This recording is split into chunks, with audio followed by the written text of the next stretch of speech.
So Poshmark versus Depop. We are going to go over the difference between the two. And if you don't know what Depop or Poshmark is, they're basically two apps where you can sell your clothes, your used clothing online through the app. Although they are very similar, there are a lot of differences between the two, and we're going to get into that into this video. So I'm going to go over a few different categories of how they are different. But first off, I just want to start by saying the really obvious differences between the two. Just a disclaimer that this is going to be from more of a selling perspective as opposed to like someone who's just like mainly buying clothes. It's also going to be from more of a Canadian perspective because I am located in Canada, and this does kind of change things up a bit depending where you're located. I have been using Depop a little bit longer than Poshmark, but I feel like I have been using the two for a decent amount of time where I can really compare and contrast them. So the first main difference between the two is that Depop is more for like a younger teenage to young adult demographic, and Poshmark's a little bit older, maybe like young adults to like middle-aged. And the last major difference I want to point out before we get into it is that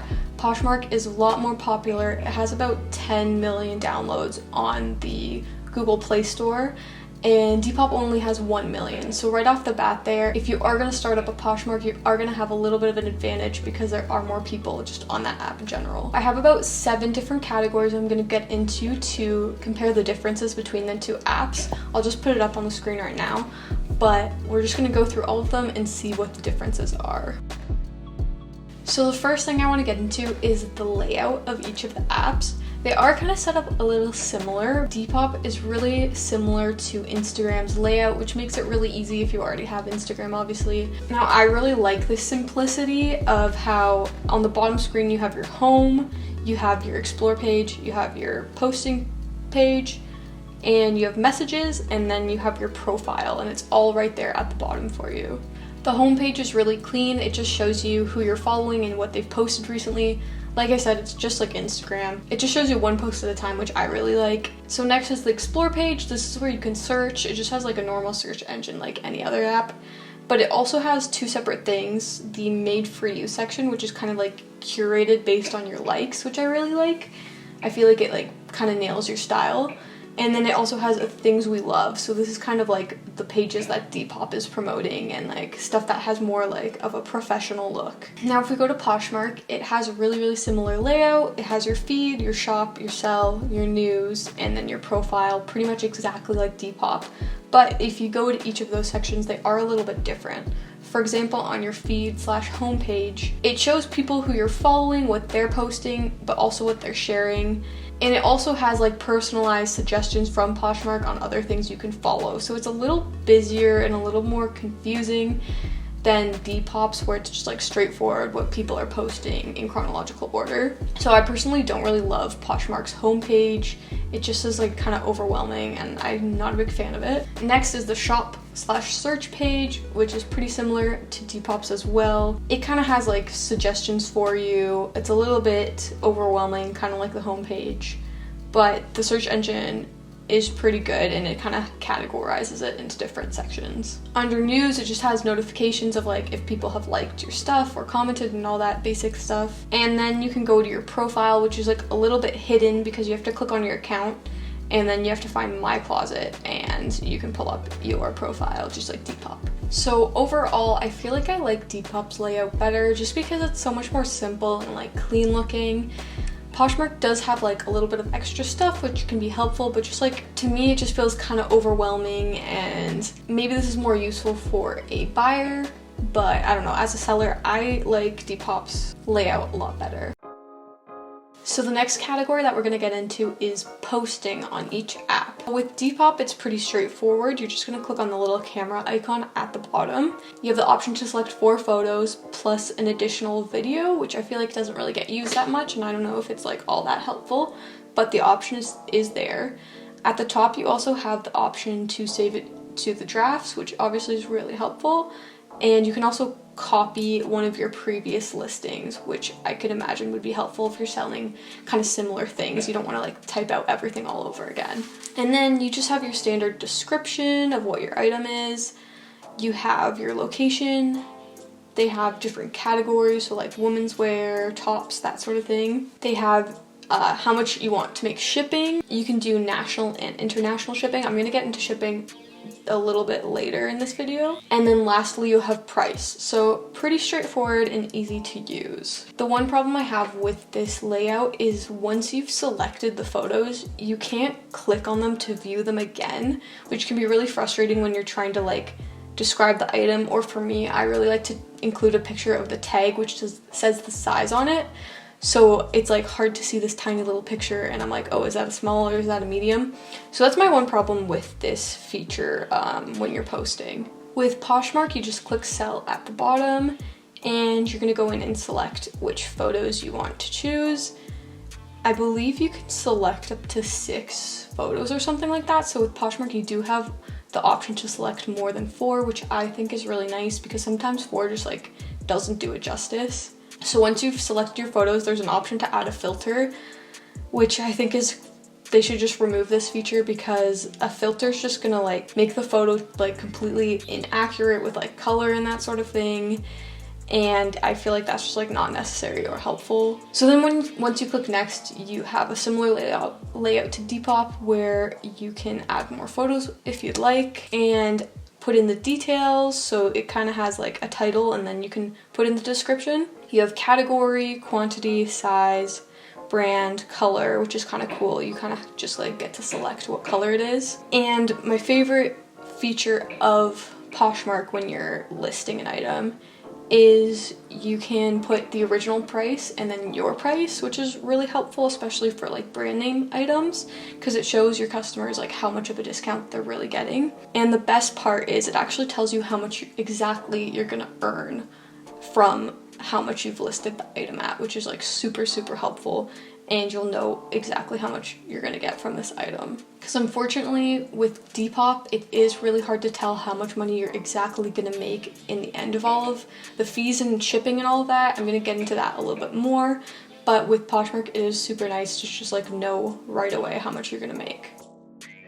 So the next category I'm gonna get into is what I call promoting. So basically, how you can promote your listings through the app. So on Depop, there's not a whole lot of ways to promote your items. It's pretty basic, you know, following other people, maybe commenting on their own listings. You also have the option to like share your shop, which you can basically just like share on your social medias. So then people can come to your shop based on your posts on like Instagram or Facebook or whatever. Now Poshmark really takes promoting to the next level. They basically can do everything I just mentioned with Depop, but like even more. So they actually have a feature where you can not only like other people's posts, but you can share them. So when you share somebody else's or your own post, they actually end up on everybody who's following you. It ends up on their homepage, which is kind of cool. So you have that way of like promoting other people's items, I guess, in hopes that they're gonna promote you back. There's also these features called Posh Parties, and I haven't really used them a whole lot, but basically it's when Poshmark creates these maybe like, let's say, athletic wear party, and at a certain time of the day everyone can go online, and if you have a bunch of like athletic wear, you can share that post to the party, and I guess a bunch of buyers will be kind of like looking in this party and it'll help. It's just another way for your specific items to get found. My favorite part about Poshmark is kind of the efficiency of kind of bargaining with people. On Depop, you can do this through DMing and kind of saying like, oh, would you sell this item for $20 and that sort of thing. But with Poshmark, you can just send somebody an offer. So you'll just get a notification that says, oh, blah, blah, blah, offered you $20 for this item. And you can either accept and then right away you will make that sale, or you can counter offer or decline. So maybe I want to say, how about $25? And then you counter offer it, and then they can either decline that offer or accept it. So this kind of takes the selling and promoting to the next level. It just adds another layer of kind of being able to like push your items a little bit more, rather than somebody just like happening to stumble upon an item on Depop, you know? But this competitiveness on Poshmark kind of, in my opinion, creates more of like a faker environment. It's like, okay, you commented on my post just so like to give yourself promotion, whereas Depop doesn't have as much of that. And I feel like, I don't know, it just, interaction on Depop just feels a little bit more real and sincere, even though at the end of the day the goal is to be selling on both platforms. The next category I'm going to get into is shipping. So this is a pretty big one and makes really big differences between the two apps. So with Depop in Canada specifically, like I showed before, you have to set your own shipping prices. So I kind of talked about shipping a little bit in one of my other videos, but you kind of have to do your own research and estimate what the shipping is going to be, and you have to set that price. So for example, if you're selling a t-shirt, you can go to the Canada Post website and kind of get the dimensions and the weight of that t-shirt and where it's going to ship to, and you can kind of base your shipping price on that.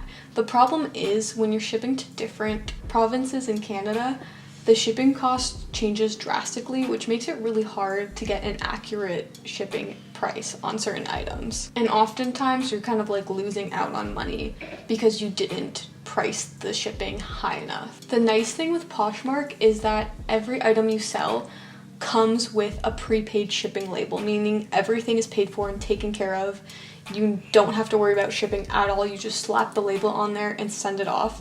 This also means that you don't have to go to a post office. You just have to drop it in your local postal box and it's all good to go. So I think Poshmark must have made some sort of deal with Canada Post to have a flat rate of shipping of, I think it's $12 that the customer pays for any kind of size item up to a certain weight to be sent to any province in Canada. So I hope once Depop gets a little bit more involved in Canada, maybe they can arrange some sort of deal with that as well, with Canada Post as well, because I feel like this would be really helpful to a lot of sellers on Depop. The only downside to Poshmark having a prepaid shipping label is that if you don't have a printer, I don't know how you would get the label. I guess you'd have to like go to the library to print it out, or like your school's printer. So that is the only downside, because you will need a printer in order to print out the shipping label. So the next category I just wanted to briefly touch upon is kind of interacting with customers. So I feel like both apps have really similar ways where you can comment and like leave reviews, but Depop is unique in the way that you can actually just send people direct private DMs. It is a little bit less efficient than the way Poshmark does it, where you can just send the offer, but it does kind of make things a little bit more personal, and that's kind of like the part that I really enjoy about Depop, is like having that ability to really connect and interact with the customers. It just makes things more fun, and it makes things a little bit more meaningful. Like for example, when somebody says, oh yeah, this is gonna be the perfect gift for like my friend, it just like makes you feel like you're doing like a little bit more than just selling an old t-shirt, you know? So the next category is fees. So both apps obviously charge a fee in order for you to use their app. Depop charges 10% on the whole of your item, so that includes whatever you listed it at, plus however you listed the shipping. And because Depop is run through PayPal, PayPal takes a cut of their own. So PayPal takes another 2.9% plus 30 cents per transaction. Poshmark does it a little bit differently. So anything you've listed under $20, they take a flat rate of $3.75. And then anything you've listed over $20, they take 20%. So it is really hard to compare these fees because they're kind of vary depending on how much you've listed your item at. It's not really a straight answer of like whether one charges more than the other. And because of shipping, like I mentioned before, it just makes things really hard to compare, just like head to head, which app charges less. So the last category we're going to talk about is getting paid on each of the apps. So like I mentioned before, Depop is run through PayPal, so that's how you're going to get paid. So if you set up your PayPal account already, you probably already set it up so that all the money can be transferred directly to your bank account. And this isn't necessarily difficult, but it is kind of just like an extra step to go between the two platforms of Depop and PayPal in order to get paid. Now, Poshmark makes this process really easy. All you have to do is set up your direct deposit to your bank account once, and once that's done, it's just a matter of pressing a button to redeem all your money. Now, I feel like after going through all of these, it almost seems like Poshmark is the better app, but I can't help but really like Depop as well, and it's just really hard to choose between the two. I feel like they both have certain qualities and like certain abilities that make them both good, and certain things are going to sell on certain platforms. I feel like there's not really a right platform to sell on, so they are really hard to compare in that way. But hopefully this gives you a little bit more of a perspective on the difference between the two, and if you were kind of like stuck between choosing two, you kind of have a better idea of like which one you want to go with. or just be like me and use both of them. And if you want to check out my Depop and my Poshmark, of course, I will list them down below. And if you comment with your Depop and Poshmark, I will follow you. So go ahead if you want to do that. And I would love to check out other people's stores. And if there's any Depop or Poshmark experts out there, please let me know if there's any points I missed. And yeah, I'd love to learn new things about both of the platforms.